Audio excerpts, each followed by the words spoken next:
ఈరోజు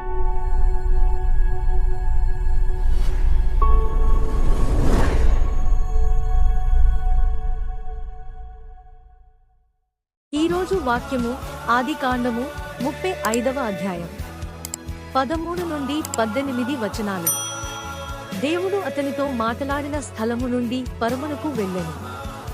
ఆయన తనతో మాట్లాడిన చోట యాకోబు ఒక స్తంభము అనగా రాతి స్తంభము కట్టించి దానిమీద పానార్పణము చేసి నూనెను దానిమీద పోసెను.